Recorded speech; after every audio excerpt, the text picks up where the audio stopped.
Welcome to the IMPEL virtual pitch event. My name is Reshma Singh from Lawrence Multinational Laboratory. Today, the lab innovation teams will be presenting their 5 to 7 minute pitch decks, starting with LIT1. Welcome, everyone. My name is Howdy Gowdy. I'm with Lawrence Berkeley Lab. And I just want to preface this presentation. This is a pitch that's maybe not along the lines you would expect. We're not looking for a venture capital startup kind of configuration, but we're actually really looking to engage the existing building industry, specifically window manufacturers, and we're pitching them to implement this technology as a way to get to the next threshold of performance that they can achieve. So, go ahead. The problem with windows is that a lot of heat flows through them and a lot of energy is lost, and there's a lot of cost.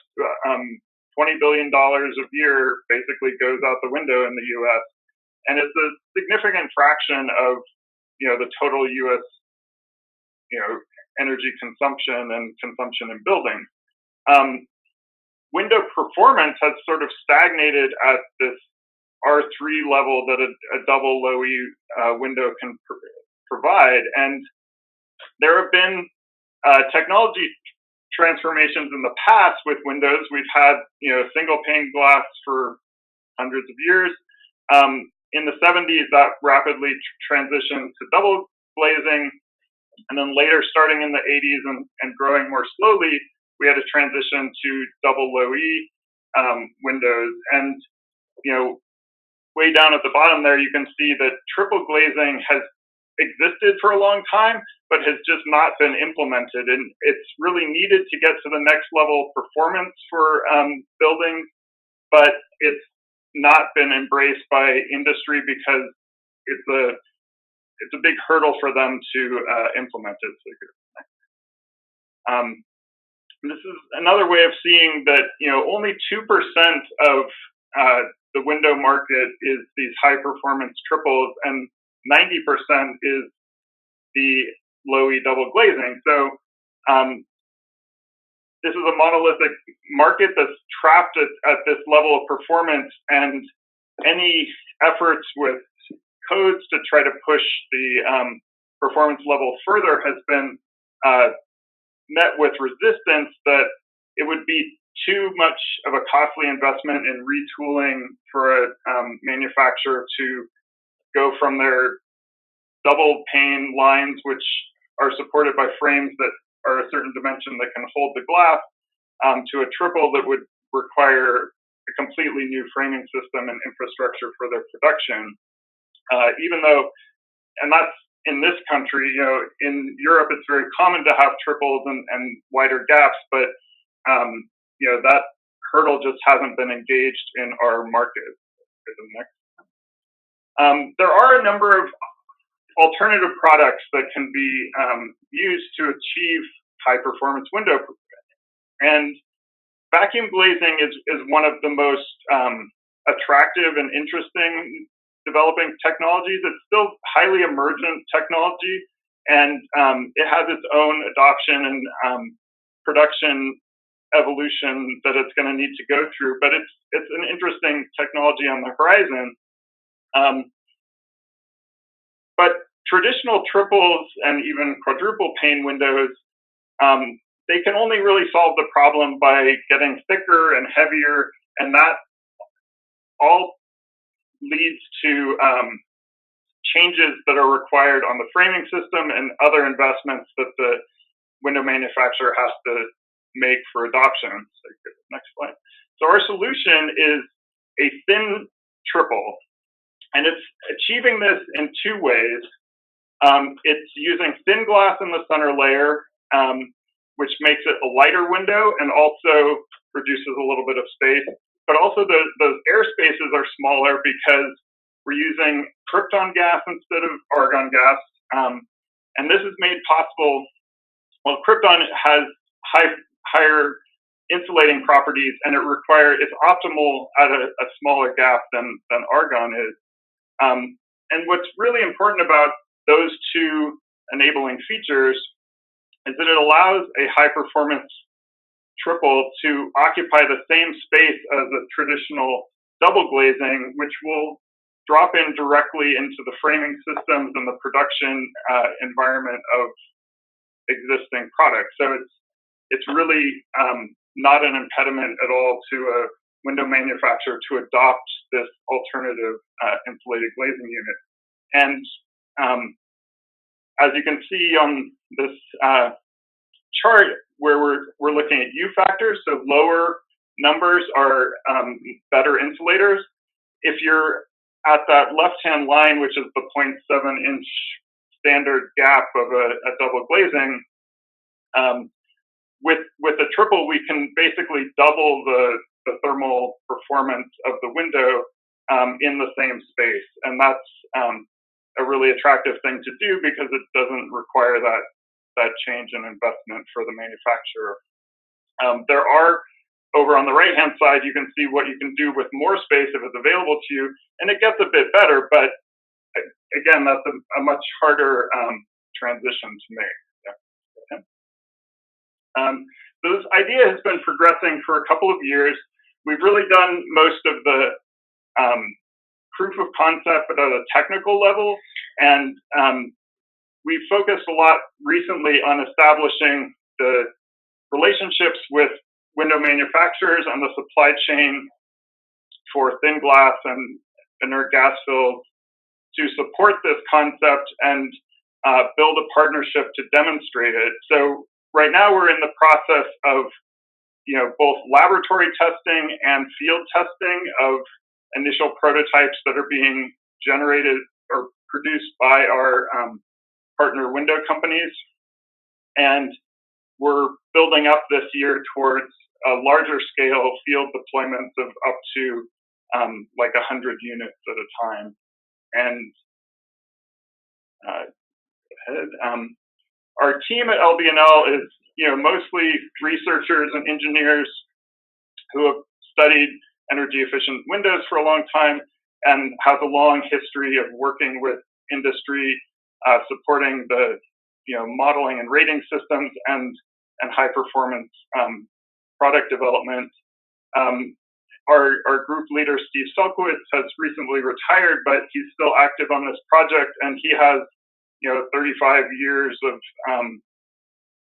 experience working with the window industry all around the world, and has been one of the key players in communicating this idea to companies and getting them interested and participating. And as I said earlier, because we are treating this as a pitch to window companies and a sort of drop-in replacement for existing technology for them, we're not looking at the same financial proposals that we would do looking for funding. So that's not part of my presentation. But we do have the industry partners, Anderson Windows, a very large window manufacturer, and Alpen Windows, a smaller, high-performance focused window manufacturer that are working with us and helping to build these prototypes for first level of deployment. And hopefully we will see this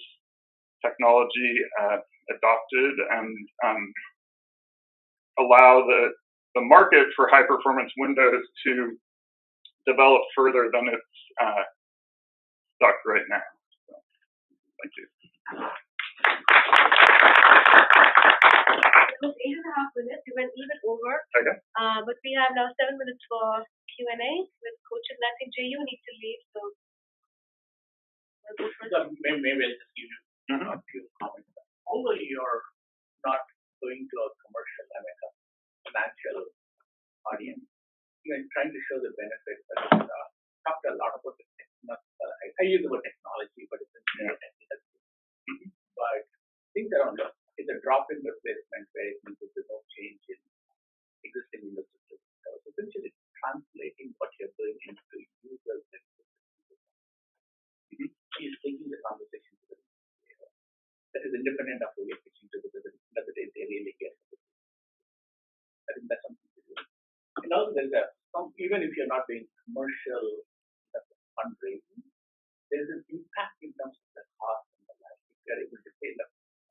An existing window costs $120 for you to manufacture. This window will cost $130 to manufacture, but it'll give you this benefit. It still translates to them in terms of what am I getting and what am I getting. I think yours is the Yeah.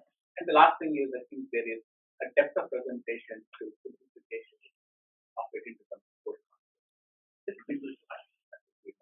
Okay. No, it's great. Thank you so much. John, turn so you can see us. Yes. So I think just to build off of what Jay told you, I think you had some really great ideas in your presentation, but if you are pitching to somebody who is not from the industry, there's just too much information being given, which is really not adding value per se to them. It may be very effective for somebody who is from the industry who's being a buyer. So the idea of these pitches usually, they are like resumes. They get you a meeting. They don't close a sale. So that's how you need to think. Does it excite the other person enough to take a meeting with you to dig deeper or not? If you give everything in this meeting, there is no second meeting. So that's what you should focus on, is how do you simplify your message? Because you had a lot of, things you went on which are not adding any value, right, to this presentation. So take out that material. It's not important. One of the problems that we all have as engineers is because we work on 7 features. So we want to talk about all the 7 things that we think are important. Unfortunately, when you put yourself in the other person's shoe, that person is only looking for 2 things that matter. So our challenge as engineers is, how do I take out the things that may be important to me but are really not important to the story? So if you focus on that, your story will look a lot better. Okay, thank you. So the other thing that's always good is to sort of be preemptive. If you think something's going to prompt a question, if you can address it in the presentation, you'll prevent that question. So when you talk about shifting from krypton gas to argon gas, is that an easy thing for the manufacturer to do? Is it very simple? You can just say what the price is. Yeah, manufacturers can simply change the gas because it's the same cost, or it's easy to do. And then in terms of cost, that was the other question. Like, is this window going to be more expensive? Are people willing to pay a differential for the increased energy value? So something around, is there a difference in cost, or is it the same cost? It's just different manufacturing. And are people willing to pay if there is a differential? And I would add to that, it's really what's the impetus for the market to shift. So there's a lot of value, and the point of maybe boiling the value down into that high level around cost and those benefits, but also I don't know if this is adding too much, but maybe talk about it more from the perspective, add a little bit in on what sort of policies would push the market to make the switch, rather than talking about so much to the point of this. So I'm in marketing, so I'm the one who boils everything down and horrendously oversimplifies. That's what I do for a living too. So it's not to say that any of it is not useful. It definitely is, but for that second or third meeting, when you start to get into the features and functionality rather than the value. So I think when I hear what you're saying, it's clear there's a lot of value in this as a technology.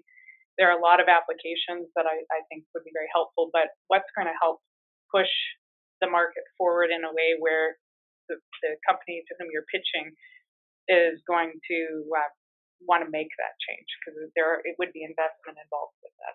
Are they getting it for free? No, that's a very fair point. Or are you licensing it? I see. The idea is for free. Yeah, so I was talking about that with our mentor. It's actually it's sort of a synthesis of ideas that have been around. So they're more or less public ideas. I don't think it's we need to look into it more, but I have not heard that we're looking for a licensing relationship. We're really focused more on incrementing the market to a higher level of performance. See, you didn't say that, right?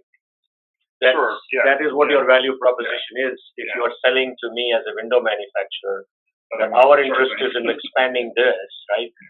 And we are enabling that, and we're not charging you any fee. But not only we're not charging you a fee, we are giving you a prototype that you can actually use because we've already built it. So we've taken the risk out of you. Yeah. See, those are things that are very important to the manufacturer, right? Sure. Yeah. And to the other price point, we definitely do have, cost numbers on the incremental cost, and it might not mean much to you now. It's like a couple dollars a square foot initially, and probably more like $1 a square foot overall. And current, this is pre-markup costs for the manufacturer, and the current glazing systems are probably costing them about $1. So I mean, it's not an insignificant cost for that element of the window, but on the overall window cost, it's relatively modest. But yeah, obviously it's something that should be in the presentation. And how much energy would you save as a result of that? Yeah, so we're doubling the thermal performance, and we do have a lot of modeling on the energy implications of it. And to get your question on motivations, there's a lot of interest in advancing building energy codes and zero net energy buildings, and so this is feeding into those opportunities and really enabling them to move when they haven't been able to move for the last 10 years or so. Yeah, and similar to many of the comments that have already been said, I think I have a few points. It's like more clarity about, I think, the step improvement. I didn't get that. The graph had a lot of technical details about, and not to sound like a broken record, but some simple graph that showed a step improvement in the installation quality and the energy savings, how it would translate. From a window manufacturing perspective, I think if you're pitching this to Anderson Windows and people like that, I would think like giving them even some sound bites that, typically I think you'd be talking to a person in the organization who was more familiar with the technology part of it, but not like working in the business side, maybe giving them marketing sound bites about how this would translate to the increased market share that they would maybe be able to achieve based on cost savings, and also being more clear about, as you said, I think it was $2 or $1. I already forgot the details, right? Like, so something very like an eye chart that is not an eye chart, like something simple that tells me, differential costs of installation, then cost of. I had those kind of questions if I were Anderson. Sure. Would this be? I know this is drop in, but you may think that I use these many laborers to install these many windows, and those are your assumptions. But I know my own costs and how it would translate for me in terms of services costs or installation and maintenance costs, and those kind of marketing sound bites that really show, just putting numbers there that really show to the manufacturer what it really means in terms of business revenue estimates or cost estimates. Yeah, I would definitely agree with that. And if you can take that value proposition down to your customer's customer.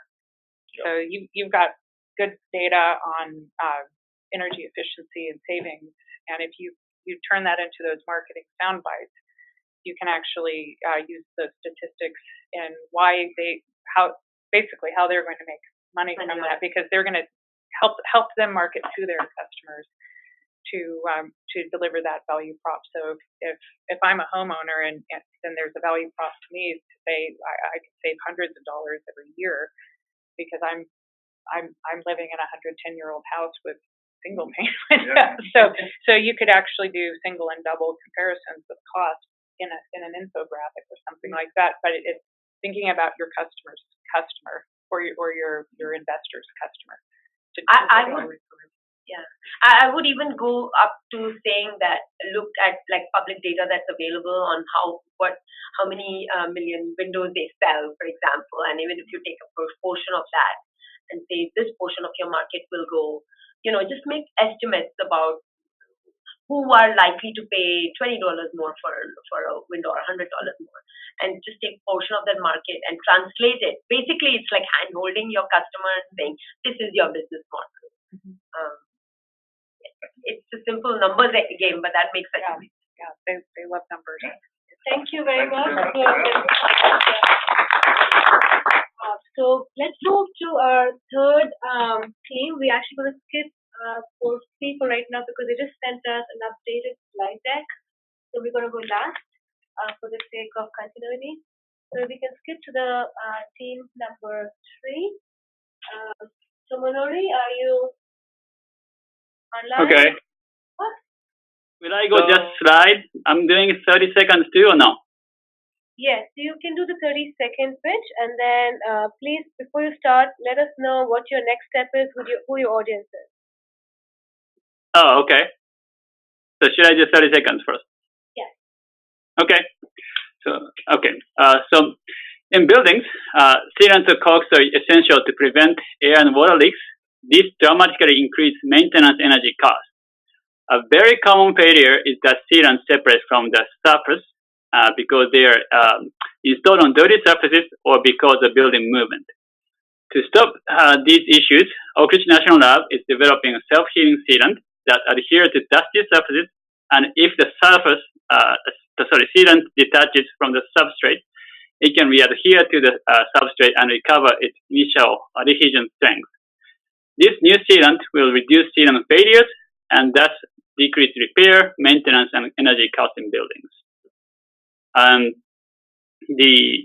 Potential customer, not potential, so the audience or customer? That's the audience. Sorry. Audience, okay. Audience, for now, is more for DOE managers. Eventually, we like to go for the company people, but our stage is still early. So that's, we are trying to pitch into right now. So can I start the presentation? All means, yes, go ahead. Okay. So as you already heard, this is the 30 seconds one. So sealant failure in buildings common cause air and water leaks. This dramatically increase maintenance energy costs. And we have a solution for that. Our new sealant will adhere to dusty surface, re-adhere to substrate, and recover its original adhesion strength and self-heal cracks within the sealant. So the problem of the sealant is, let me start with the building. Building has sealant everywhere. You see on the top, there's a sealant, either windows, doors, or outside there's sealant. Sealant failure happens. You see these pictures, they're causing this detachment. Partially because surface preparations. So if you see dusty surface or damp, that causes that, or poor installation, that causes that too, or building shift or aging, that causes these sealant failures. Let me talk about sealant market. The market is 9 billion global sealant market. In that, construction is 5.6 billion, and this is growing market. And considering a lot of more and more new constructions happening, this is growing market. With that, self-healing sealant market size, we recently did this market analysis, estimated to be 44 million in the beginning. And our market share estimate is about 15% for now, and we expect to be around 66 million in 5 years. Potential partners, so our strategy is to get our technology licensed. So these are the sealant manufacturer. They have different types of sealants, but these are either Dow DuPont, GE, 3M, these are major players. There's a few other companies in the field as well. Let me explain technologies. So conventional sealant, if you have a crack or if you have the detachment, that doesn't heal. It's a permanent. It's a covalent crossing. It's a permanently damage in that space. our polymers, even this is mobile and this is the detachment happens. We find each other. The chemistry find each other. No covalent interactions. That heals. Means it's mobile, so that can fill the gap and those things. Those things happen too. Okay, let me talk about the three functions. So if you have a dirt or oil or those dust particles on the surface, regular sealant doesn't. This has a problem on the surface.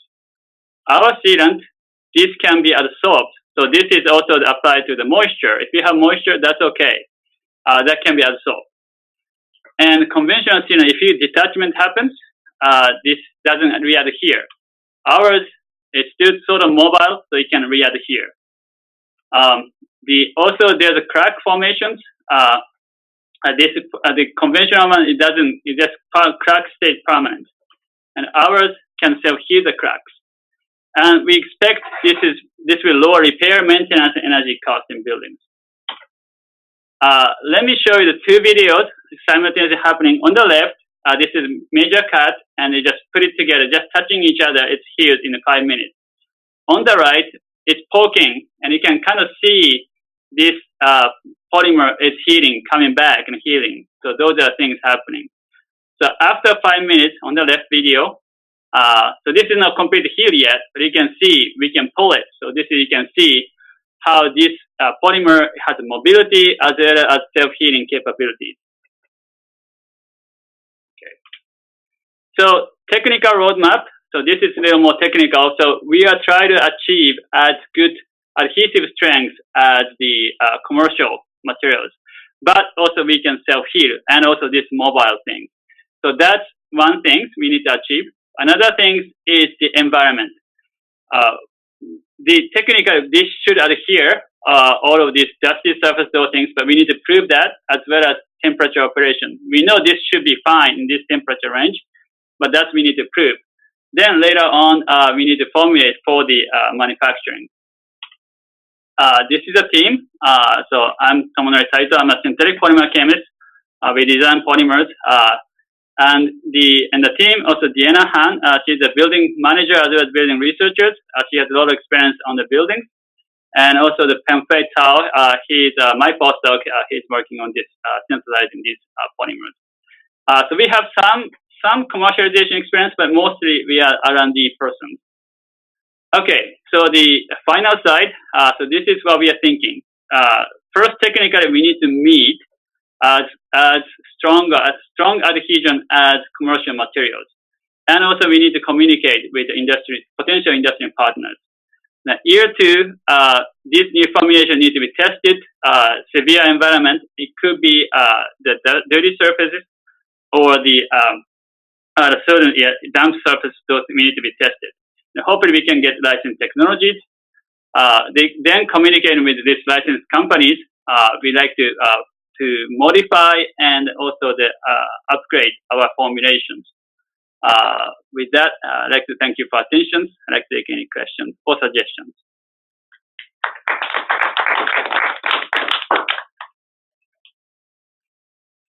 So 7.5 minutes. That's great.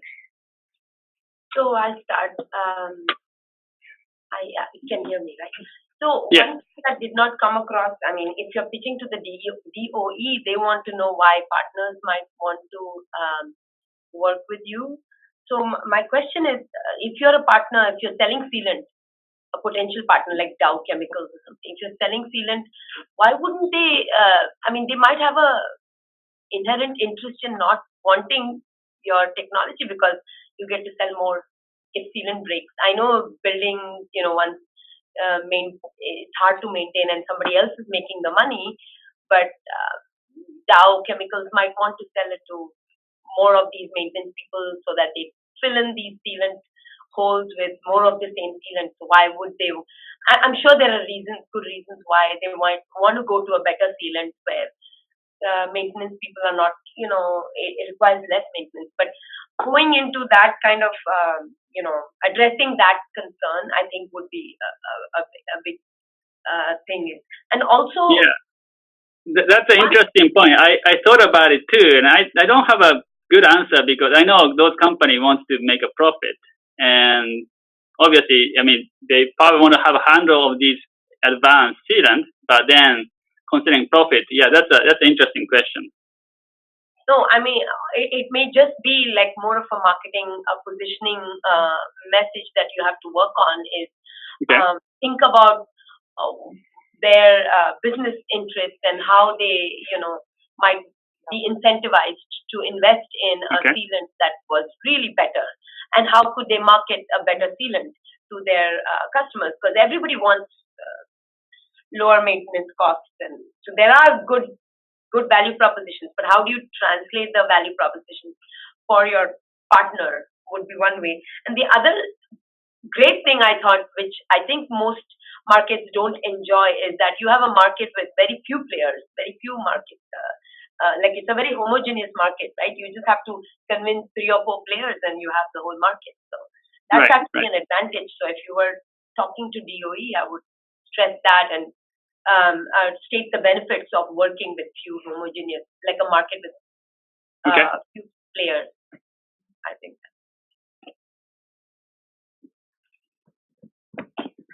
I thought you had a very good presentation in some of your graphics. Excellent use of animation, the video. I would get rid of most of your text. Speak the words. Maybe if you need them as documentation, put it down in a notes page. But those graphics are the thing you want people to be concentrating on, not trying to read the text in case they miss something. Also, in the same vein, that opening slide, way too much information. People are no longer listening to what you have to say. They're just reading that very lengthy statement. Find a way to, skip that, or to, just jump into some of your information about what your sealant actually does. There's one minor idiosyncrasy that you used repeatedly that is sort of a negative. You said, we're thinking. You don't want to be telling people you're thinking. You want to tell people that you're sure of what of the information you have and that you're conveying. So I would just change that minor vocabulary. Okay.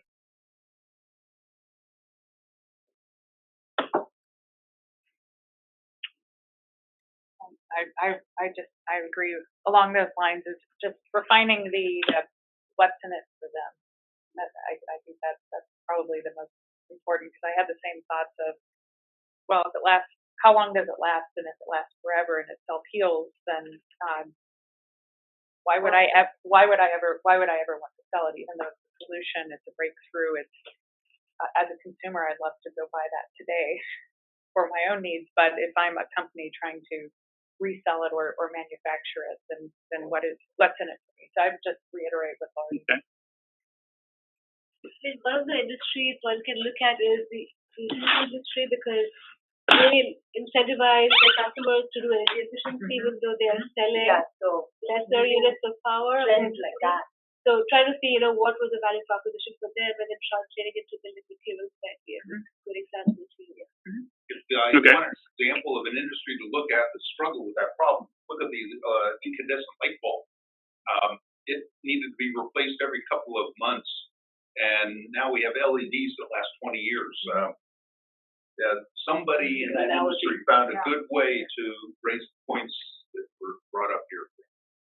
And then think about whether maintenance. I mean, this is a very heterogeneous market, but building maintenance companies might find value in that.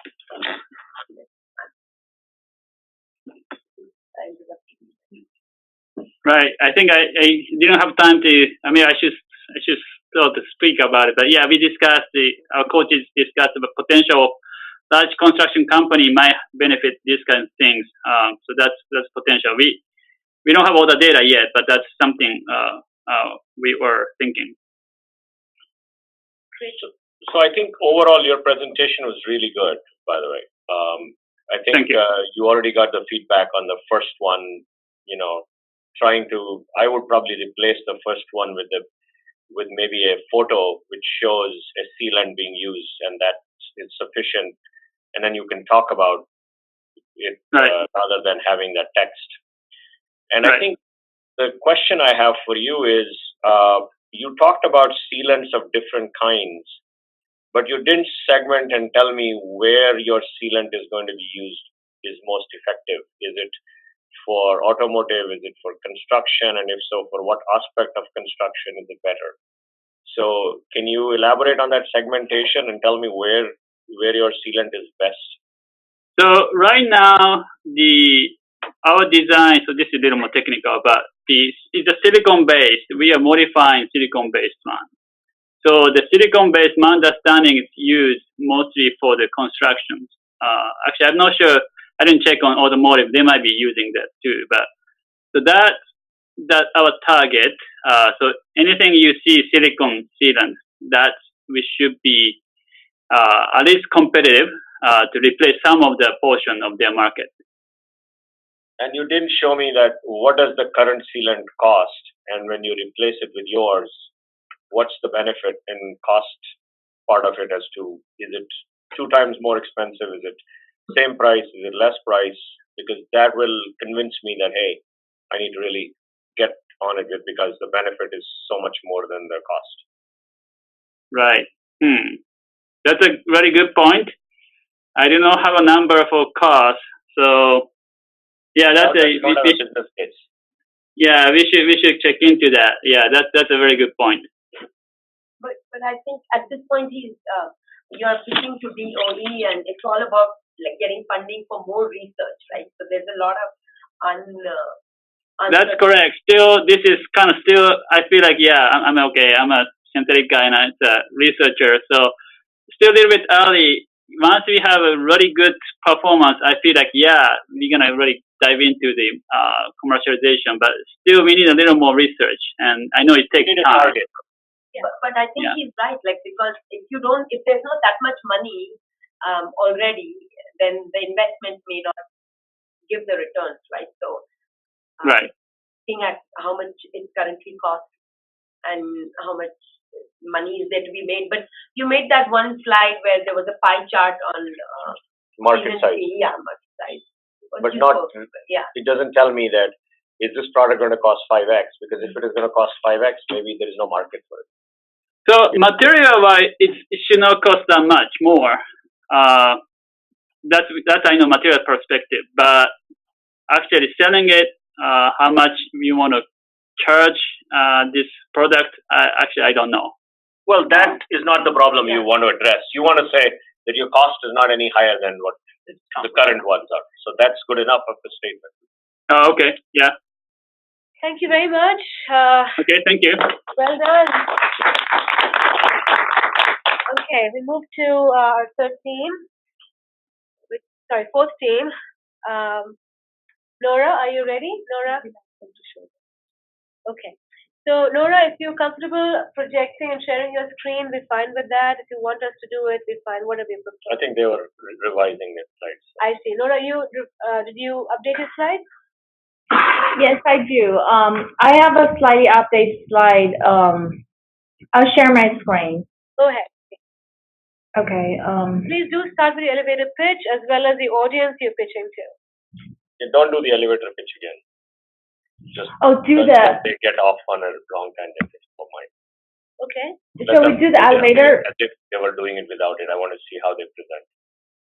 Okay, because as part of the scope, we're supposed to have them develop both. So if you don't mind, we can have them do the 30. Yeah, we call it a slide zero, which is like when you have your deck, you just talk enough but not give everything. Got it.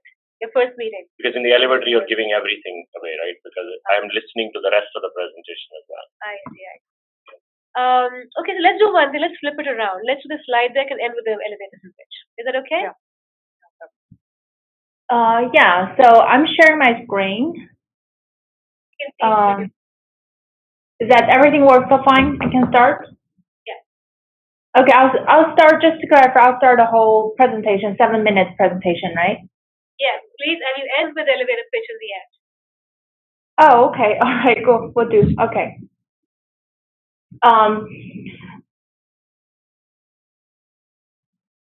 tons of building data are generated every day, and the private and public sectors are trying to rely on this data to make our buildings more efficient, resilient, healthier, and safer. All of this data currently generated from the building, within the building, or about the building are often attached to a single street address or room number, which is insufficient to correctly describe a building space. Therefore, tons of valuable data are lost, misused, or wasted every day. Matching, mining, cleansing process is very labor-intensive and expensive.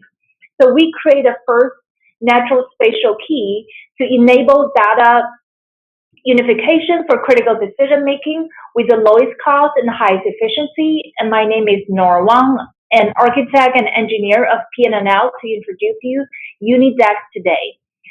The existing building identification are currently defining building with points. Think about the street address, that's the pin on the map that point to the front door, the center of the building, the center of the land, or maybe randomly in the middle of the street when you use your navigation system.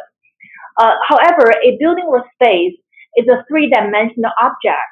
UniDex use a box to describe a building with a short text string. So it looks like this. Imagine placing a minimum bounding box that encloses a building or a space that you are describing. Then we can convert that bounding box and associate information about the building footprint or space information into a simple text string. So the text string including two parts. The first part is so-called the center of the mass. The second part is describing the distance of the bounding box from the center of the mass. The center mass, we use a reference cell, which is a grid reference system that divided the Earth into a hierarchical grade in a very standardized way. For example, if you enter the first 11 digits in the Google map, you actually can pull that location right away. It's slightly different ways from using latitude and longitude of the geo-coordinate to describe a building. Space of any shape or orientation can fit into a box like this. So our system is very flexible. It can describe a space, an asset location, or the whole building, or even a campus. So the text string contains location, area, and volume information about the space you want to describe, and therefore you can easily match the box, match the UBIT, and match the data behind UniDex. The goal is to put data into the right hands, right place, and right time, and save cost. UniDex can be created at any resolution without a centralized management system. For example, a service provider, such as facility or space manager, or someone maintain IoT equipment, or even utilities, can apply UBIT to the existing data set and integrate UniDex into their data structure with very effort and a fraction of the cost. They need to do the system reconfiguration, usually triggered by constant building layout change, asset relocation. So we can match thousands of UniDex in seconds, very limited computing resource. This is how we become competitive using our methodology. So our primary market is the IoT market. The IoT market is projected to reach $123 billion in 2021. The two initial markets could be utilities and commercial real estate or retail. Utilities are trying to match buildings to utility meters. Currently, there's no easy way to do that. And they track the meter location, but they don't know what meters is being measured. For the utility grade, to stabilize the grade, reduce the energy use, or without reduce energy use, especially during peak time, provide grid service without building more power plants. And they need to understand building. The UniDex can be the key for them to match meter to buildings, for them to better understand how buildings using energy. UniDex can also help commercial real estate or retailers to better understand the tenant's need and enhance their customer or tenant experience by enabling them to cross-reference their sensors location, customer location with the product location and sales representative, for example. You can see that in the current market segment, buildings are a significant component of the top IoT market. Smart city, connected buildings, and smart energy all have a large building component. Building all play important role. It's the first step for them to identify building, being able to document the building, track the space in their database. The worldwide big data market revenues are projected to increase to $103 billion in 2027.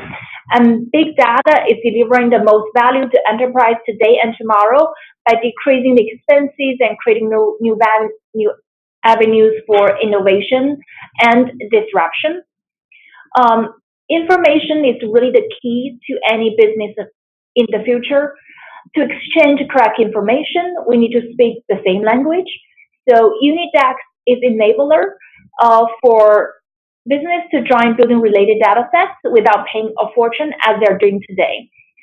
UniDAX application can be endless, as you can imagine. Our next step is to identify the key market sectors and prove the efficiency and the utility and quantify the savings of UniDAX. So currently we are working at two levels. One is the city level, and to see how the building level unique ID can help city offices to integrate a unique identification system into their system and quantify savings and improve the government efficiency. The second is at individual building levels. We're looking for partners who can work with us on the individual projects that can quantify the savings of using UniDAX versus existing building or space identification system, which are currently in a siloed space. These are our market competitors. They are approaching similar or slightly different problems from different approaches. We categorize them into three ways. The first is using location system to provide intelligence to business. The second is to attach building information to their digital twins and trying to track and manage building data over a lifetime. The third is using the crowdsourcing solution to build a digital map. All of these companies have a building component, so currently they do not have the same solution we're providing.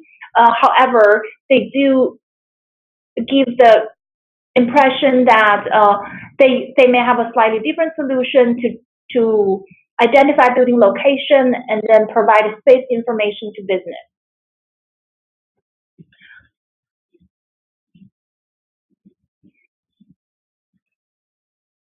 So we identified the pilot partners in fall this year. We're building a lookup site for anyone can create a UniDAX in seconds, and the goal is to have a UniDAX for any buildings that have available data in the US. In April, our platform will be able to allow users to manage and matching building scale UniDAX. And in September, we want to have validated value proposition with our partners to prove the efficiency of the UniDAX and identify market sector with the greatest potential. And based on the value proposition, prove the value proposition and the feedback we receive from the partners. In January, we'll want to improve the UniDAX lookup site and prepare for the first corporate customer. So this is our team, and Harry Bergman from the Department of Energy have been serving the interaction between us and partners and the potential customers. I'm the technical lead on the UniDAX development, and we have Mark Borkham, who's our computer scientist leading the software development. That concludes my presentation. So Nora, would you mind doing the 30-second elevator pitch now? Yeah, sure. Building affects our life every second as we spend 90% of time indoors, and building consume a third of global energy, contributes to a third of greenhouse gas emissions. Private and public sectors have been more and more relying on data to make our buildings more efficient, resilient, health, and safer, you name it. However, these data are often attached to a street address or room number, which is insufficient to correctly describe a data set. So tons of valuable data therefore are lost, misused, or wasted. We created the first natural spatial key, enable building data unification for critical decision making with the lowest cost and highest accuracy. My name is Nora Wang. I'm here to introduce the unique DAX to you today.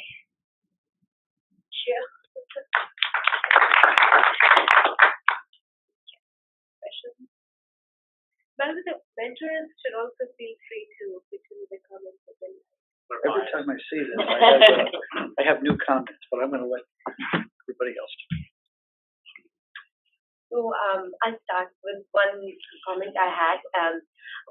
You had a slide with the pilot, and that actually, when I saw that slide, it gave me a better idea of the use case, a vertical use case. I was trying to figure out what exactly would the benefit of a universal ID would be, and especially when you talked about the commercial use case. So I think getting into a vertical use case, thinking through how having a universal ID would benefit different parts of the ecosystem and what they could do with a universal ID, how they could share the data and what that would translate into a specific value, that would be useful for me, at least. That would make it more crystal clear. I think showing me a couple of different use cases vertically of how, who you're pitching to, how they might see the value, because I can see this being very useful, having a universal ID, building ID connected, and being able to share data across using that unique building ID. But I wasn't able to imagine the scenarios of having. I would add to that.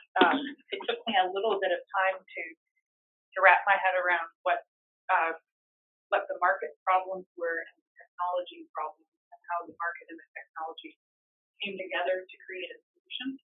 And so I think if you could bring those elements, I think they're interspersed throughout the presentation, but bring them closer to the front to really prescribe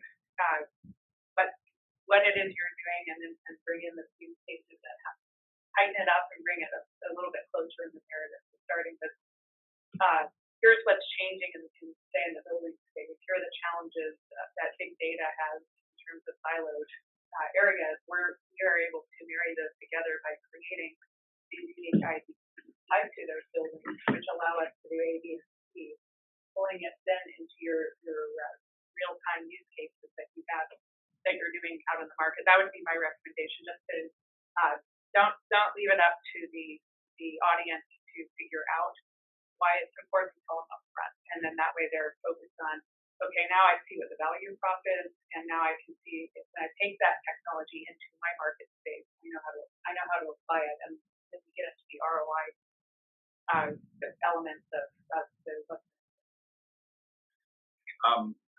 I sense great enthusiasm from you in giving the presentation and a commitment to the idea, but I'm not sure who your customer is, and I'm also very concerned you never mentioned privacy anywhere in this process. For all the companies I've worked at, I would love to have a way of figuring out what my competitors were consuming in the way of energy, because it would tell me how much they're gearing up to, produce product. I don't know how you're going to address that with your ID unless, you go through some public agency that is guaranteeing the privacy in some way, shape, or form.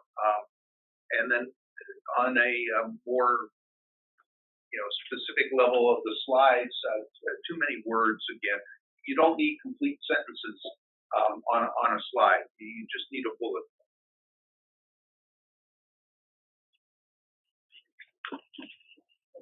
No, go ahead. just turning up. Laura, we're going to have to take one more. These guys all the time. They're sick of hearing One more me. question, but do you mind actually stop sharing your screen because we're just seeing a black screen now. Oh, sorry. Sorry. Go ahead, Laura. Well, you know, Reshma suggested early on that you identify the audience to whom you're delivering this presentation. To be honest, that's not clear to me. After having seen it all this time, I'm not sure who you're making this pitch to, and that might change things. You did mention the utility example use case at some point, and I thought that was interesting. But it sort of echoes the conversations we've had over and over and that are being repeated here in some cases, which is to really define the value proposition for somebody and to work through that in a little more. I also wonder about the competition slide. You've got a slide about all your competitors. I'm not sure how that adds any value to this presentation. I think every audience you've presented this to can't really understand what the value proposition is. So introducing competitors, I think, is sort of distraction, maybe. And the other thing, you know, that I was sort of pondering, and I had this reaction when we did our little focus groups. Your thing where you're quantifying the big data market, I also don't really see I don't know. That seems to me to be a little besides the point. Yes, there's a lot of big data out there, but it's still, what is our value proposition, right? What is it that we're doing? Yes, exactly. Exactly. And I think focusing on that is really, really critical. Thank you very much. Thanks, everybody. That's super helpful. No, I think he's already said most of it. I'll add something. I think from a customer perspective, right, so if you look at who have value from these models, I think insurance companies are city planners, mapping planners, anyone that looked at GIS. This is something down to that next level of fidelity, something like this, very valuable. Right? So, you know, this building informatics, I think that's a whole area that's data brokers. Right? So, now you might want to block off some information, but the idea that for these guys, I think that the ability to characterize these buildings in a very easy format, very valuable, especially insurance companies when they want to value the damage from a disaster or something. They want to quickly characterize what's in that area. They have that. Now, what you do with that, you know, the digital twin of the city or whatever you model that. So I would say that's one value. And, you know, when you have the IoT at the bottom, that feels like a generic IoT number. Right. That's what it feels like. But IoT is a lot of things. There's data, there's hardware, software. So I thought that gets you off the wrong track. But really, the insurance market, the data market, there's a lot of value in certain applications. So that's how I kind of saw it. I actually appreciated the slide which showed how spaces, 3D spaces would convert to the ID and why they should be unique. I mean, that's very useful for someone like me who doesn't know that much about why you would want a unique ID. So addressing that, especially to audiences that may not realize how data is connected to a unique ID in a three-dimensional space and how that might be useful, even just focusing on that concept. Instead of talking more about data revenues, I also thought the data revenue slide was kind of not so useful because what really the benefit that you're bringing is having a universal ID that people can connect to the data that already they have. So how your unique identification system is going to enable that, or a vision in a specific use case would be really powerful. Got it. So Benson, I mean, you talked about the digital twin aspect at the city level, and because Laura's project is specifically across all sorts of developers and private sector, public sector building. Could you talk maybe 30 seconds more about how this could feed into perhaps potential types of customers who want to do a digital twin and make the city much more livable. So I think the first one, most obvious one, is the utility company that know they have a good idea, for example, of what types of buildings are in a particular city or what types of residences. They can characterize those. Then they can then model, for example, how they want to service that particular city. So they can figure out energy production. They can figure out if they would put in local, whether it's power walls or what they call distributed energy resources. Right? They could be more microgrids. So they can create electricity within the city, and so they can model that by knowing what types of buildings they have, figure out how much that they need to put in and how much energy is consumed by. So that's the first level of modeling. So that's a very real use case for utilities because they're always interested in doing that. And utilities don't necessarily make money from selling electricity; they make money from passing it through. Right? So for them, they're always looking at it. That they don't have to worry about passing it from the grid, or they can do it locally. From both a generation perspective and even from a resilience perspective, we help model. So that's one example. I think demand response also, especially in California, where the building code, the buildings are supposed to be equipped to be able to turn things on. But if you look at an office space that has a lot of different suites or units, how do you ensure compliance? If the utilities trying to make sense. So I could see, I would add, in addition to that, I'd also put demand response for utilities. Yeah. I think anything to do with the building in its operations to make sure that it's performing or operating the way it was intended to. I think those would be a good use case. And also, another one is because our Title 24 code is so stringent.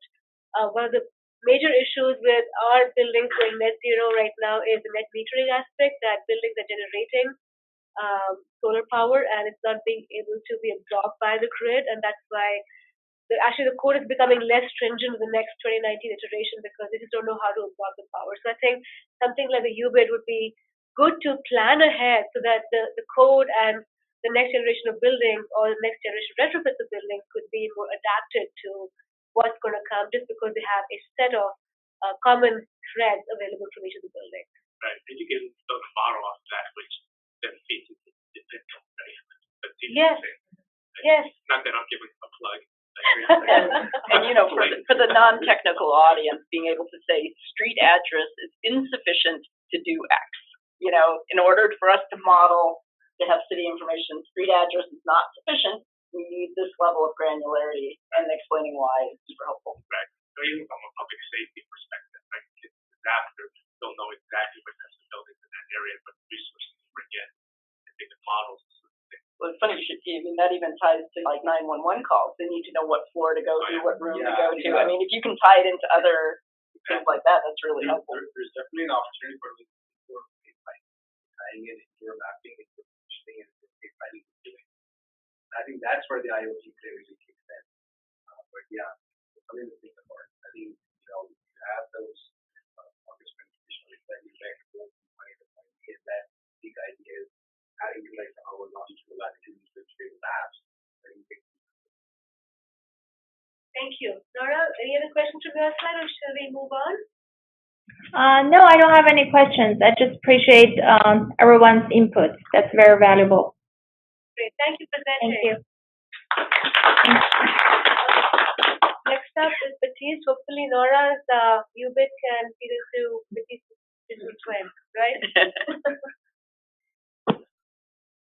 We're not going to talk about digital twin. This would be a next step.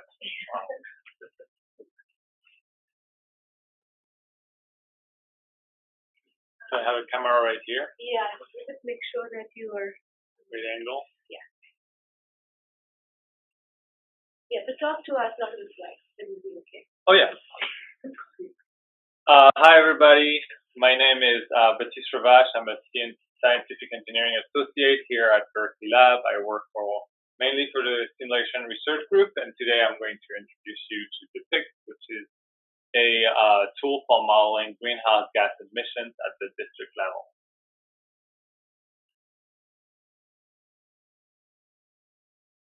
Okay.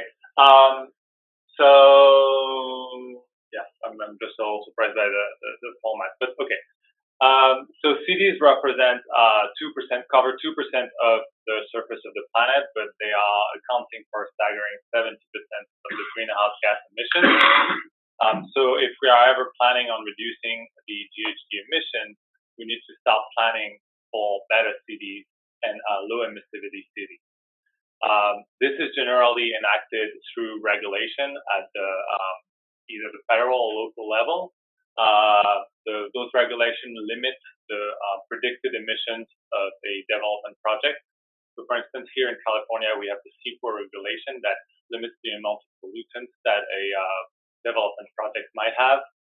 And those regulations create a constraint on urban developer and city planners because they need to spend a lot more time on predicting and modeling those emissions and finding solutions that might potentially be effective in that area. So the transition is that there is no non-proprietary tool that are used to support that design of low emissivity districts, and we are trying to bridge that gap, and that's why we've created the PIC.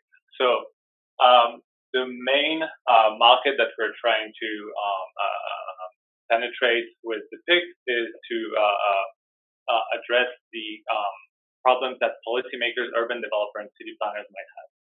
So policymakers are responsible to creating regulation and policies and pushing for incentives for solutions that might have a big impact on mitigation measures. Our main target is urban developers because they might be able to fully use the tool to the full extent by using it in parallel to that design phase and helping that tool influence their design choices. And in addition, city planners, which are reviewing the design that those urban developers are proposing and their proposed mitigation solutions. So regarding the size of the market, we are trying to position ourselves either between the urban developers and the energy consulting company that they are often contracting to do that modeling work, or we are trying to maybe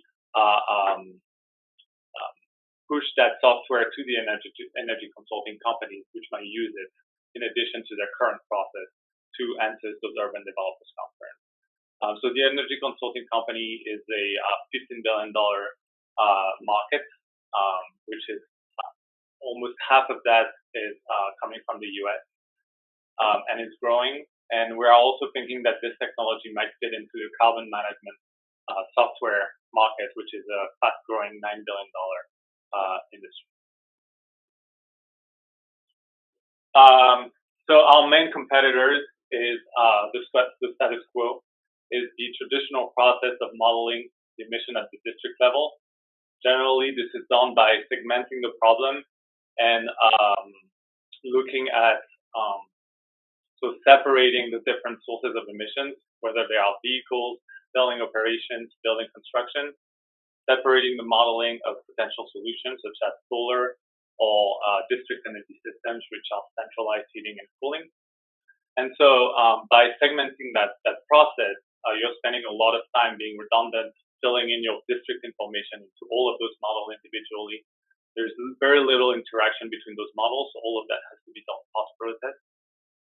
So eventually you're spending 70% of your time modeling your district and only 30% of your time actually looking at potential variants of reducing your energy solution. So this is the unintegrated methodology. There's also integrated tools that exist, but we believe that they are not they are not adapted for the design phase of the district. So the first one is called EMOD, which is the main regulatory tool used in California to validate a district against CEQA regulation. So we believe that it's not adapted for design because it's a very static design. It's not very dynamic, and also it's based on empirical models which do not account for the interaction between the different sectors. Other tools are CTVES, which is developed here at LBL, and UrbanOpt, which is developed at NRL.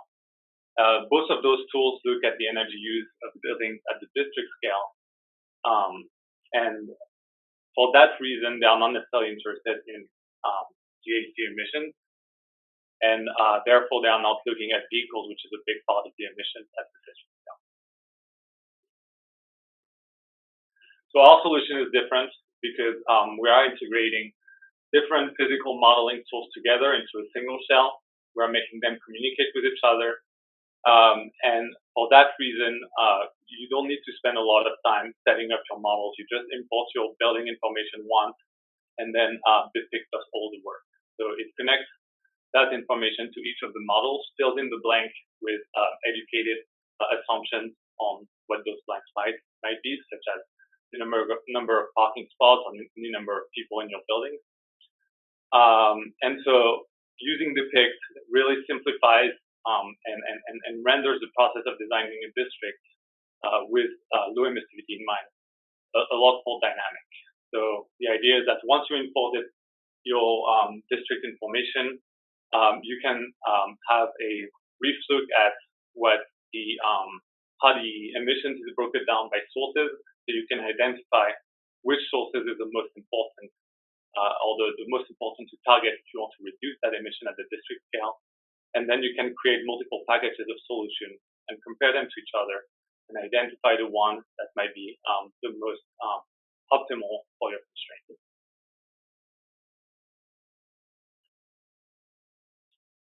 In terms of roadmap and traction, so we started developing BitPick in February 2018. A little history about this project is that we were actually approached by an urban developer in the Bay Area who asked us to do that process, and he was not necessarily interested in having a tool. But when we looked at the state of the process of modeling emissions at the district level, we realized that there wasn't necessarily any tool that would be readily available for us to do all of that work. So we decided that creating our own thing would be the best thing to do. So in July 2018, in last July, we released the first prototype version of BitPick, which was adapted to this client's needs, and we are currently using that prototype to create the report on the 3 project development that this urban developer has around the Bay Area. We have also filed an intellectual property case, and so we are hoping that we are soon going to be able to showcase that tool to other urban developers, designers, and potential clients. And then our immediate next step is actually to discuss with other players in that environment so that we can determine what are their potential interests in that tool, what are what are the features that they might be interested in. So I know that with the client that we're working for, they might be interested in looking at CO2 sequestration and demand response solutions. So we are going to be implementing that into the tool. And regarding funding, we are looking at raising $380,000, which would bring the tool from a prototype version to a minimum viable product in about 6 months. 50% of that would be used to create more modules into the tool and validate, and also another 30% would be used to validating our approach and compare it to either existing district or other tools that might create those results. All right, thank you very much.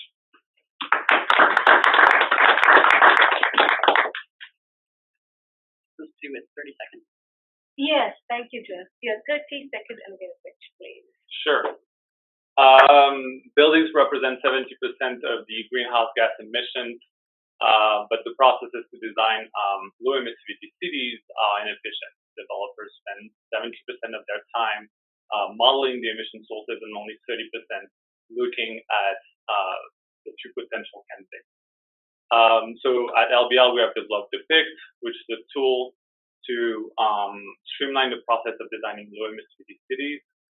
And this allows the users to quickly screen through inefficient design and focus on the most viable solution. So you mentioned you have a prototype. What would be really helpful for me in this presentation is a mock-up or a dashboard. Show me what people can toggle and what they can see different scenarios. So something that would visualize kind of the interface that the city planner or more importantly, the urban developers would see would be really helpful. I fully agree. If the presentation was a different format, I would spend a little time actually showing the tool, because the main interest of it is actually the interface and the showing you how the process might look like for somebody using the tool and see how dynamic it is. But I agree. So yeah, in the context of this format of presentation, I kind of skip because I full time I wanted to cover other aspects. But even if it was just one of the slides had a screenshot showing the interface, that would again be really quick. Yeah. And related to that, you talked a little bit more, but it'd be good to know what kind of market validation you already have that this is helpful to people. Yeah.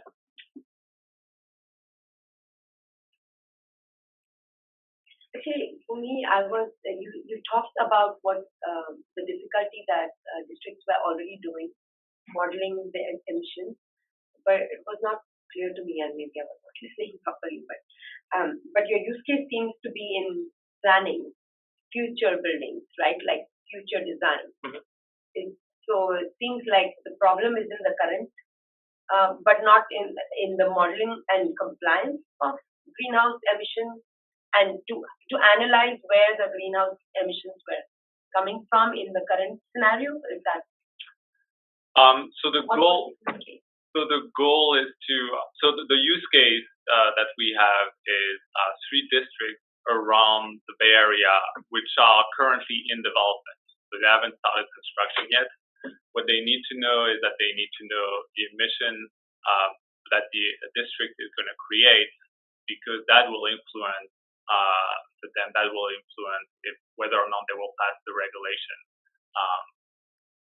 In addition to that, our use case is a little particular because they're also going to be managing those districts, and therefore they're also interested in energy use. So to them, there is also a financial interest into having as low of an energy use as possible at a lower cost, so that they can benefit from it later on. But we are mostly targeting people that are interested in reducing their emissions so that they can have a better score in passing the CEQA regulation. Right. And so there are multiple use cases right there. So maybe specifying those clearly.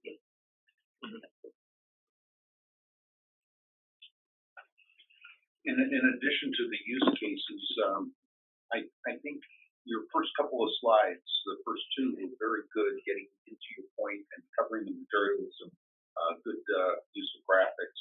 After that, the slides started getting very busy. You might want to put some thought to that. The competitive slide, turn it into a matrix that has depict in one of the columns, and it shows that you do a better job at all the key points that you do. You're trying to not introduce your competition, but show that you're better than your competition. So just make sure you have more green checks than they do. And then that is something very visual, and then you don't need a whole lot of text. And again, just the use cases would be very helpful. And the dashboard idea is excellent. In fact, I would sacrifice the format of the presentation if you already have something like that.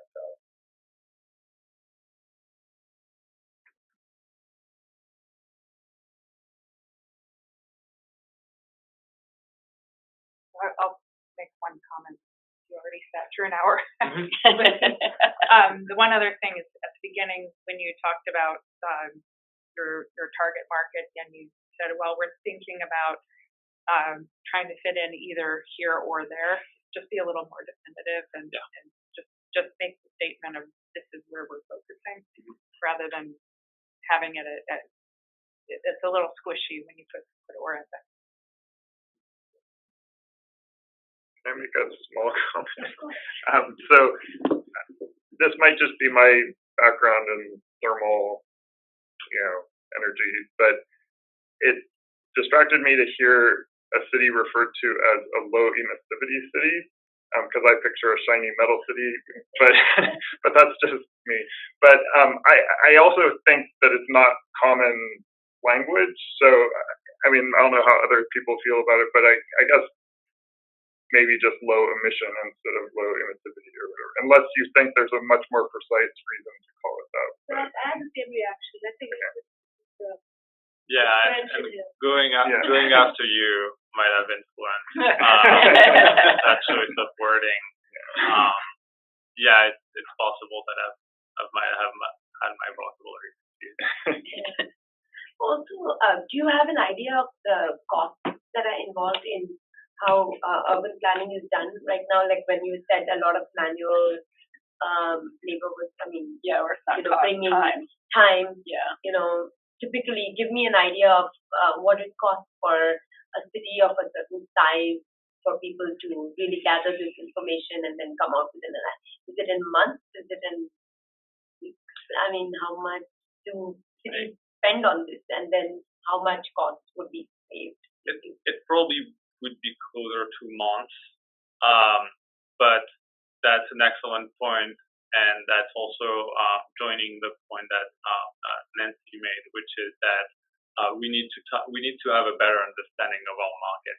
So currently we've developed that tool with one client in mind, and if we want to bring that tool to a broader audience, we need to understand what are the needs of the other people that might be interested in using it. And that's our immediate next step, is actually to get that understanding, to get that intelligence from other urban developers, from maybe city planners and policymakers, which might have an interest. I might also want to speak to one of our startups called Deep Blocks, and they work in real estate, and they bring together a number of different databases to make scenario planning easier to toggle and see, and so very complementary, and might want to talk to them as well. So just because I know the process that the team is going through, because we work with the developer together, it's taken them months to get to. The biggest pain in the process is making the cities buy into the environmental compliance that the developers are trying to, because there's always like a friction, right? There's always a tension between developers and cities, and because there's not too much new construction in the Bay Area to start with, so for them to actually go in and build the trust around, yes, we are conforming to CEQA regulations, that itself takes months of handholding and trust building. So if you have a third-party neutral tool coming in, that can go a whole long way in actually streamlining the time required to actually get to the that. Yeah. Quantifying the pain point there would be like communicating most of that information. I think the process today isn't that transparent. I think Mathieu's going to hit on it, but really there's a lot of different models. Some of those models are computer models, some software models, and some are just charts and numerical. And for someone to do that, it's kind of like the analogy would be buying airline tickets. You can go to each airline and you can look there, or you go to Travelocity. And essentially that it puts it all there. It's a little more transparent. So that's why there's a 70-30 number. So instead of spending 70% of your time looking at cheap airfares, you could use Travelocity and spend 30% of the time looking at cheap airfares, 70% planning and vacation. Essentially that's what the NIC does, because it automates that. And so that's really what, when you get the 70-30, 30-70 numbers, that's exactly what you're trying to convey. That process is transparent. And so if you were a city, how do I know this number is right? Because I know you're trying to pull one over me. And of course, but if they can work together collaboratively using a tool, this thing, what if I did this? So I think that's also one of the values of this tool. It's really talk about better than 30 numbers, essentially, the change in the agile process.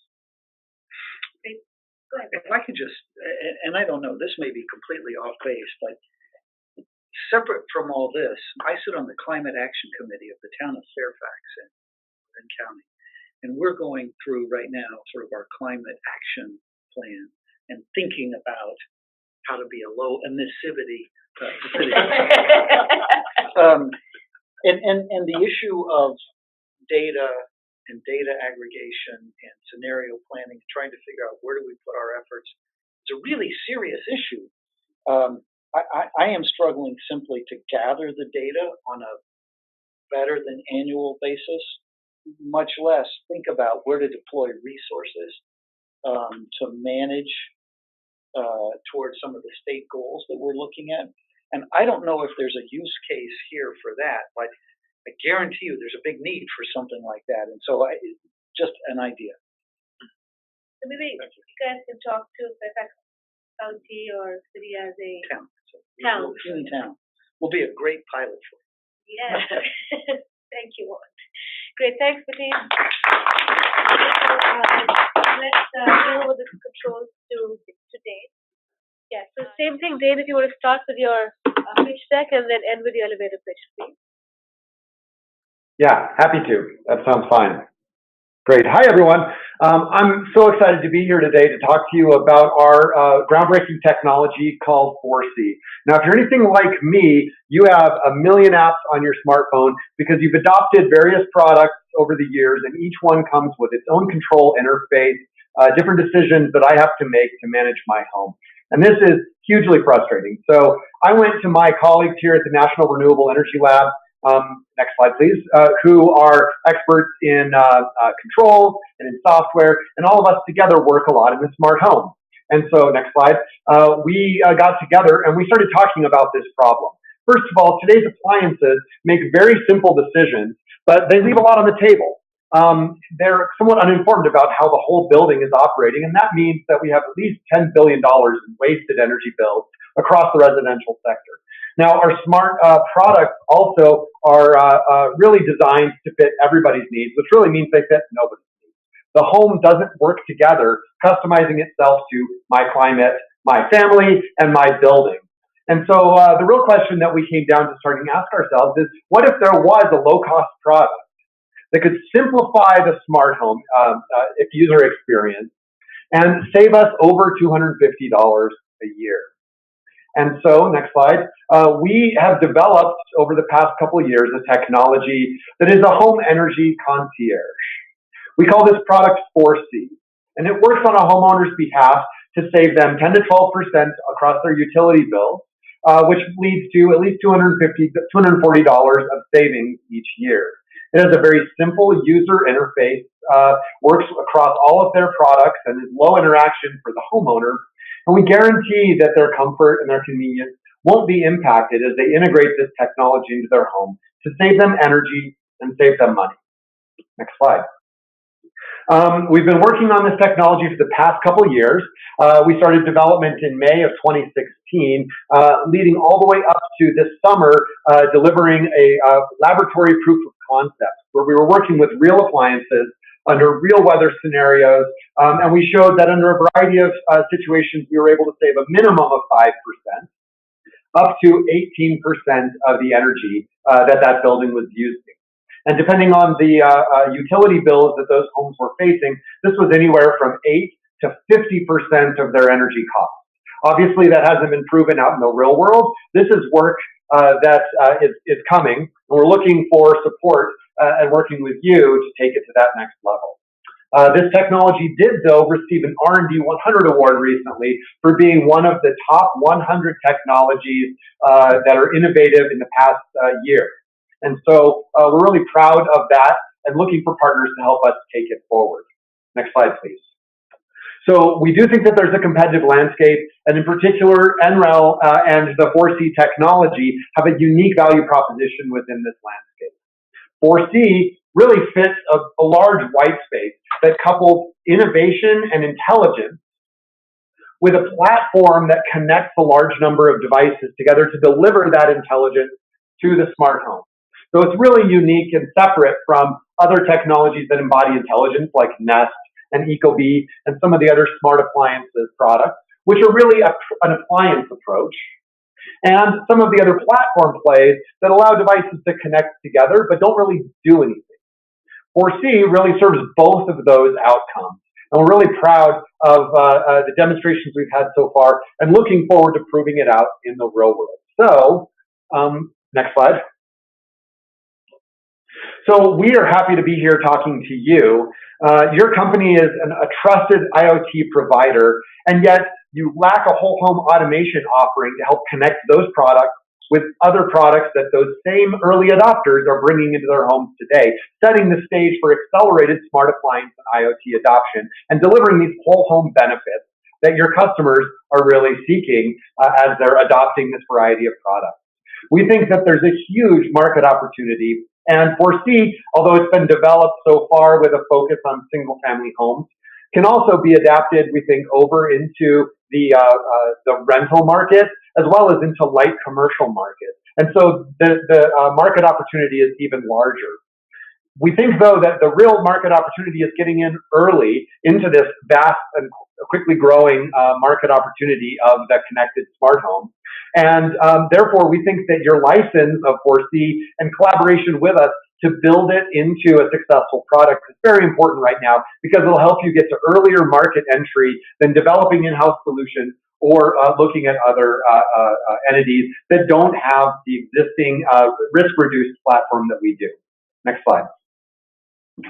So what we would like to do is partner with you. We expect that we need about $700,000 to take the technology from where it is today in the laboratory out to alpha field trials within about 6 months. After a beta field trial, we think within about 18 months we'll be ready to go to market with a total investment of between $3 and $4 million total to NREL, as well as probably a collaborative commensurate amount of funds on your side to build this in as a part of your overall product offering platform. Next slide. That's all that we had, and we're really excited to talk to you further and answer any questions that you might have. Thank you. Dave, are you ready for the elevator pitch? Sure. I think Shin will be giving that. Yep.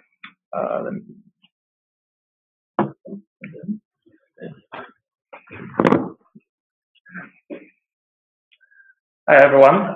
What if you had a personal energy concierge that helps manage your home, help coordinate the smart appliances that actually doesn't work with each other in the usual case, and save over $200 a year without any compromise in the thermal comfort. So NREL has developed the home energy software called 4C, the total energy concierge for your home. Built upon years of experience in energy management, our team has developed 4C, and 4C learns your lifestyle behavior, build a unique energy management plan that is unique to your home, and then help operate your home on your behalf. So as a potential licensee of this technology, we are seeking $700K to take 4C to the initial round of field trial in actual home. Thank you.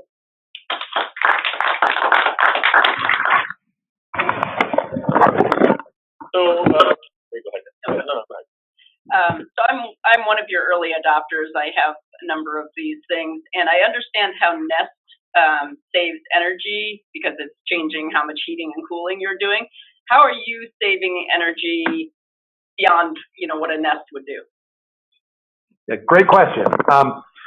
The technology is doing something somewhat similar to Nest. Now, Nest has a proven track record operating air conditioning systems with sensors that are contained in that product.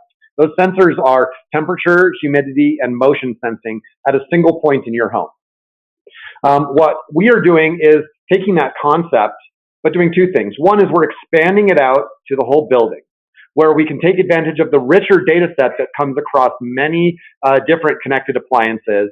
So, for example, water consumption, data from your security system, using information from your solar panels or your other major appliances, can also help inform how the air conditioner might operate, right? So we have better data to inform the demands of and the operation of the air conditioner. Secondly, though, we are building a more complete model of the whole building and the occupants so that we can deliver the complete variety of services that we expect from our homes in a cohesive way across all of the buildings. So rather than making intelligent decisions on an appliance by appliance basis, we're making a set of intelligent decisions for the entire building. And a set of algorithms that we've built use artificial intelligence and machine learning in multiple different ways to achieve that. And so conceptual model is very similar to Nest, but the actual application is far beyond what we think that Nest offers today. So where do you get that data? Well, that data comes from all of the smart equipment in the home, from other sensors that might be integrated, and from important data sources that define the operating context of the home, like weather data or data from the utility. So do I have to hook up your DIP software with everything else that I have in the house?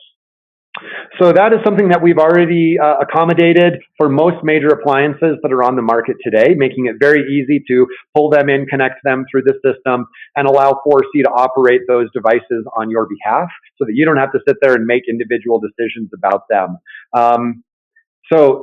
Yes, you do have to have some device that has the ability to be controlled in order for something to control it. But what we've done is then enable a much easier pathway to implementing smart control on that variety of devices in your home. And as you adopt more and more devices, they can easily be plugged into the platform and become part of that cohesive energy concierge service. Do you use Bluetooth or something to talk to those devices? What's your communication protocol to talk to them? So there are a variety of communication protocols I think you're hinting at in the products that are available today. What we've developed with 4C is a piece of software that helps to make smart decisions for those appliances. How those decisions then are dispatched to the devices are really is a discussion that we need to have with our commercialization partners. So this software could be embedded within a product that goes into the home, either a smart appliance that one of our partners may already make, or, for example, as an app that runs on a smart meter, or it could operate in the cloud. So then the physical medium or kind of digital pathway to get the decisions and control actions back to the device are somewhat out of our current scope, but we've demonstrated in the laboratory Bluetooth wired, wireless, and cloud API connectivity to devices simultaneously. So we don't think that there are any real barriers to achieving that, but the exact implementation is part of our commercialization pathway decision. I actually really like the secular platform approach versus the appliance by appliance, and having a single spot is really interesting. But it would seem to me the manufacturers would not want to give you an API to do that, because that's, their point of differentiation is that, well, at least on Nest side, on, maybe a light bulb, it's not the same. So how are you working to sell this idea to manufacturers so they want to be integrated into your solution? Well, I'll say two things. So the first of all, manufacturers already have APIs available. Essentially, every smart appliance on the market has an API where you can download data from it and issue controls. And that's how devices on our smartphones are able to push and pull. But those APIs are almost universally open, at least to some level. The reason that manufacturers, I think, to be honest, in my opinion, one of the reasons that manufacturers haven't opened that up more widely is there hasn't been a driving force, and they're worried about the kind of the misuse of that product, not necessarily in hacking, but just that people will screw around and change their set points widely, for example, or cause the device to operate in unexpected ways. However, no appliance manufacturer, including the ones that we had on our competition slide, make everything in the smart home. And so they all know that they will have to work, their products will have to work with others in the future. It's the same in a commercial building, although we've never needed all of those devices to come from a manufacturer. And so full sets of standards and requirements and integration rules, the installation manual is enormous, and there's design put into how those devices will work together. We don't have the money in the residential sector to do that kind of design on a house-by-house basis. And we don't have energy managers in any of our homes. So that's really that type of integration that 4C is serving that's the role that 4C will serve. But we already have access to all of the major devices, including the Nest thermostat, including Ecobee, including Bosch, LG, Samsung, etc. So the kind of connectivity to those devices and access to control points and data already exists out there. We're just taking advantage of that. And that kind of openness within the platform opportunity is one that we expect will continue to grow because it's part of what will help to encourage and accelerate the adoption of the smart product. And it's really that hardware that most of these manufacturers have the largest stake in selling. So the operation of that hardware, so long as it follows their warranties and whatever appropriate constraints they're embedding within the product, is kind of open and fair game, and they're encouraging the wider use of their products. So in fact, I think this is quite complementary to those major players' business models instead of being a competition with them. Yeah, and I would just add to that. Turntable. There a lot of utilities right now are, I think, culturally and historically, they felt like, ironically, they have no power over anything because they've got regulatory constraints, and in some cases, investors, and there's a lot that they have to balance. But what we're seeing right now is that, and I'll pick on Excel Energy because that's native to the Denver area. But they're actually over 8 different states, and they're in the process of putting together 9 different VR programs. And so what they're having to do culturally is shift the mindset from, well, we partner with all these vendors. We have all of these, because Nest has its own platform, but Ecobee has its own enrollment system, but you can't control Ecobee. It has to go through itself.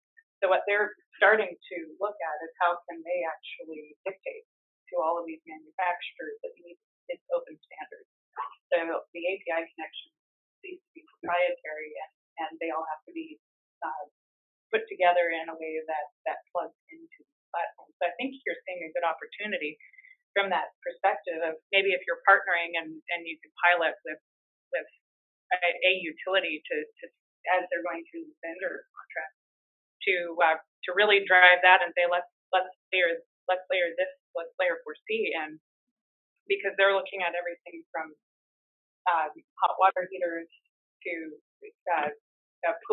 swimming pool. There are so many devices that they're having to deal with it, and they can actually dictate to the manufacturers. Actually, if you're going to come into our grid, you're going to come into our residential or commercial or industrial sector, then you have to be compatible with plugging into our system. Because there's so much coming in that they can't do bespoke solutions for every, and that's just, I think, in the thermostat space, one of the more extreme examples of having their own proprietary connection. They're a little less compatible. Well, thanks for bringing that up. I think there's one other element there, since we're kind of getting a little bit into important weeds here. Excel just recently got through a filing through the PUC here to be able to do geo-targeting of some of their incentives and programs. And a Nest or Ecobee program doesn't have sufficient locational data to be able to operate the devices in a given home or on a given feeder. One of the real driving forces and the reason that Bonneville Power was the primary funder of this technology's development so far is that utilities are grappling, like you mentioned, with this increasing level of complexity in connecting with the devices that they want to interoperate. And when as they're going from thousands of devices on a grid up to billions of devices behind the meter, that's a level of IT complexity that they're not prepared to handle. And so 4C was really developed with a motivation to be partly to be a single source for the homeowner, but in that vein also to be a single source point of communication and coordination for the utility. What the utility really needs is not to operate air conditioners. They want to manage power flow through the meter. And it's up to the homeowner then to decide, do I want to discharge a battery or turn off my water heater or change my HVAC set point? All of those can achieve the same level of power flow and demand response, and yet they have very different outcomes in terms of potential comfort implications, warranty and maintenance for the individual appliances. And so we wanted to relinquish some of that level of control and the say back to the homeowners while still enabling them to participate in a demand response event that may be notified to them, and they have to take quick action today through some utility programs like we see down in Texas. You may get a text saying, hey, do you want to participate or not? But instead, this system can take proactive control over the home, preheating the water heater or pre-cooling in order to maximize the demand response delivery. So we actually were able to show a very significant increase in demand response delivery with a very modest energy efficiency takeback beyond the efficiency benefits that we showed in the slides today. So I think there's kind of there's a greater degree of the use case here. We were trying to focus on the minimum value proposition, but working with utilities is really one of the key early outcomes that we'll have here. Sort of going to your overall presentation, I really appreciated the enthusiasm and energy in your pitch. Oh, thank you. It comes through very positively. There's a real negative in that, and that you are way out there in the time horizon for delivery. 2020, before you have a GA product. I was at a Verge conference just a couple of weeks ago, and there are at least 5 companies that are looking to do what you're doing that are bringing product out to market right now.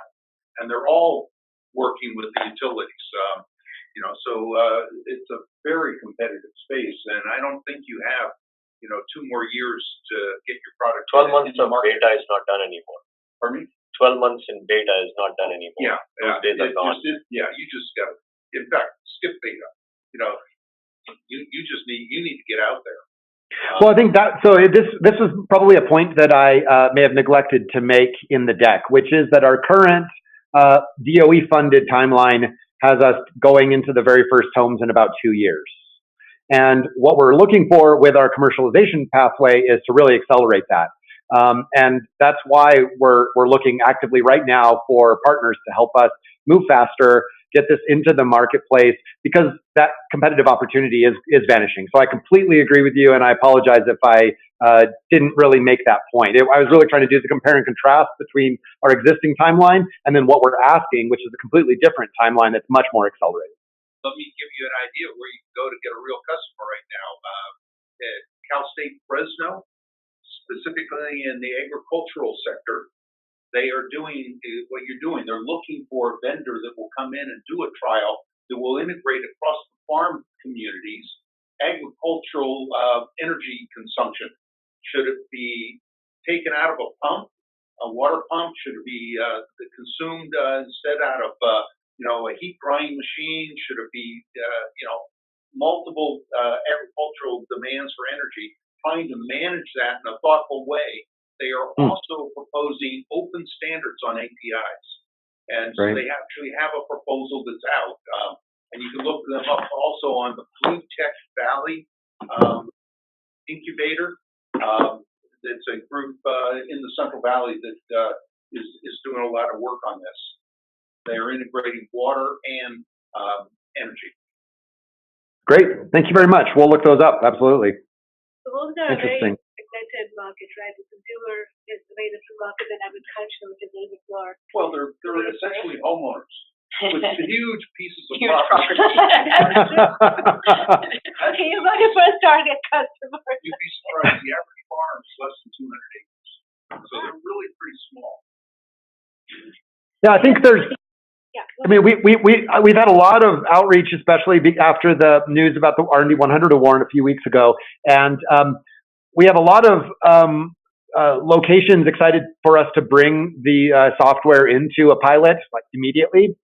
What we lack is taking technology that's run in a laboratory context, sort of under supervision of our team, out into the wild of where we need some level of reliable operation 24/7, 365. Operating people's homes is a bit of a different prospect. And so that's really the kind of the ruggedization of the software is the main challenge that we're facing right now. And we don't have the funding for that piece. Well, that challenge is faced by your competitors as well, and they're not. That's right. So then we can have you talk to the developer we work with. How about that? As a starting point. But maybe you should collaborate, and Laura and Prati should collaborate, because it all comes back to the city, right? So thank you for your presentation. Thank you. Thank you. So let's just go through the next steps. First of all, I realize all of you have been up since like 5:30 in the morning to get here, or like 12:30 with no breakfast or lunch. So I think we should head to the lunch break quickly.